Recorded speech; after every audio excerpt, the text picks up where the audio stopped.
Why is it so hard to break bad habits? I mean, if it was easy to break bad habits, then none of us would have bad habits, right?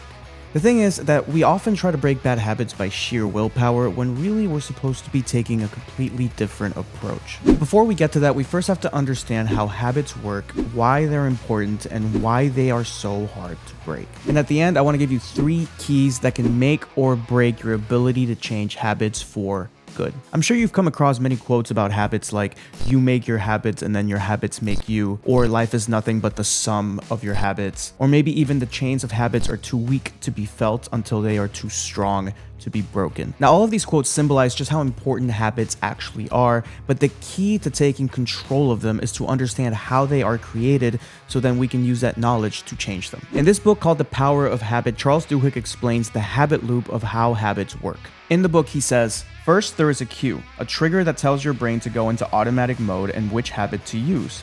Then there is a routine, which can be physical or mental or emotional. Finally, there is a reward, which helps your brain figure out if this particular loop is worth remembering for the future. So some examples of this can be, the cue can be boredom. You're feeling bored, so you engage in the routine of eating junk food, and then that routine of eating junk food provides you the reward of dopamine or some sort of stimulation. Another example can be hearing a chime on your phone. The chime on your phone would be the cue, which triggers a sense of curiosity. That cue and that sense of curiosity leads you to the routine of checking your phone, and that routine of checking your phone leads you to the reward of dopamine, number 1, and number 2, closing the curiosity loop to figure out why your phone chimed in the first place. The problem with this is that once we check our phone, we, number 1, start to get hits of dopamine, which trigger the desire for more dopamine, and number 2, when we check our phones, more curiosity gets triggered, which means we want to close more loops, which means we want to get more dopamine, more novelty, etc., and so on and so forth. But Charles Duhigg doesn't just stop there by telling us how the habit loop works. He actually tells us how we can use the habit loop to change our habits. He goes on to say that when a habit emerges, the brain stops fully participating in decision making. It stops working so hard, or it diverts focus to other tasks. So unless you deliberately fight a habit, unless you find new routines, the patterns will unfold automatically. In other words, the key to changing your habits is to be conscious and aware of when you are in the cue portion of the habit loop, and then step in and change the routine that you automatically do with a new routine. This is why sheer willpower usually doesn't work, because it's not enough to stop doing the routine. The way we change our habits most effectively is to replace the old routine that we want to change with a new routine once the cue triggers the desire to engage in that old routine. And the key to getting this right is to understand exactly what reward we are seeking once that cue triggers us. The deeper we go into the real reward, the more likely we are to find an appropriate routine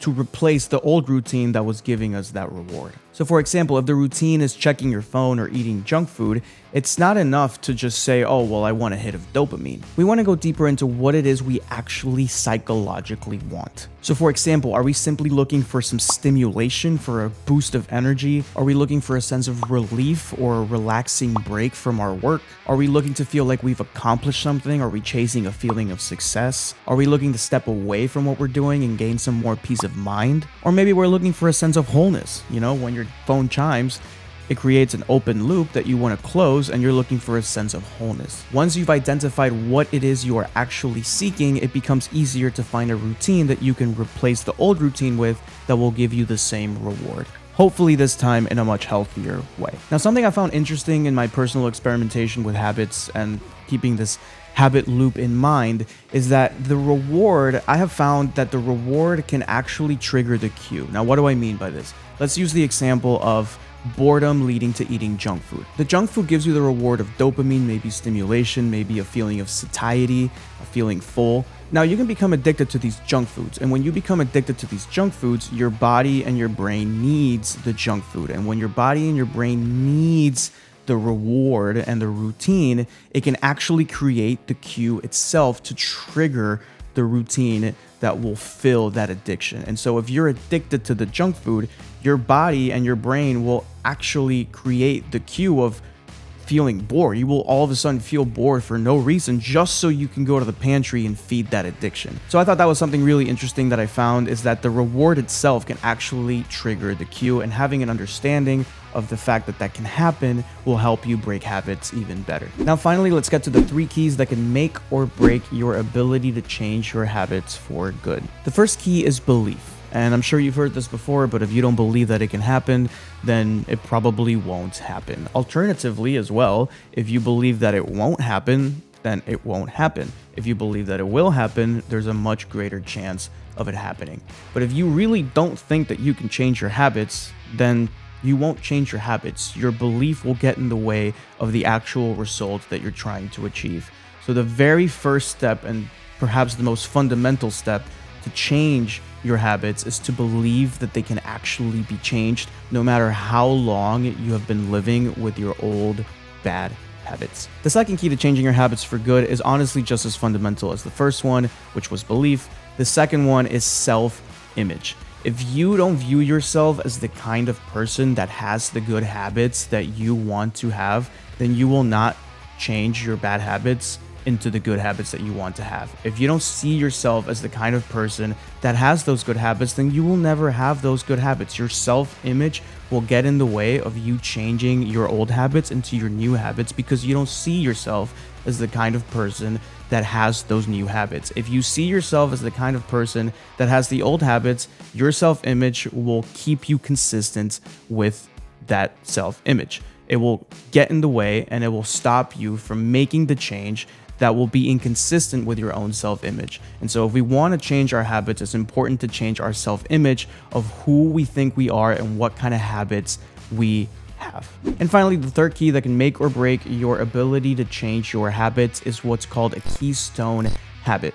A keystone habit can be good or bad depending on how you use it. A keystone habit is basically a habit that once you change this habit, all the other habits in your life kind of start to fall in line.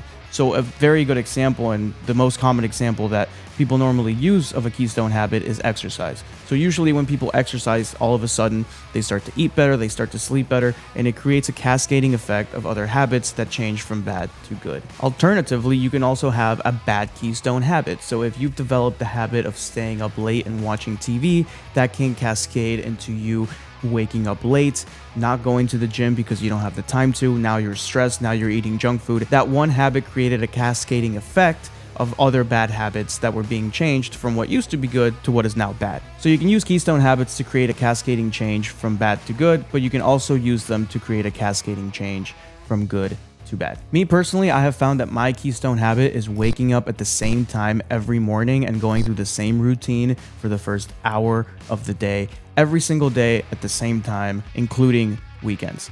I have found that this one habit changes everything else in my life, and it just makes everything else in my life fall into place.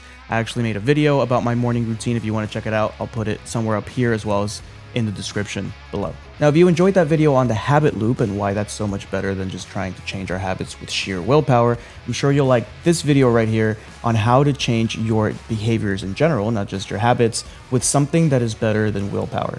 Feel free to check that out right here. And if you enjoy this kind of content, make sure to check out my daily email newsletter. The link is in the description, where I send you content like this every Monday via email to get you started for the week. Other than that, I'll see you in the next video.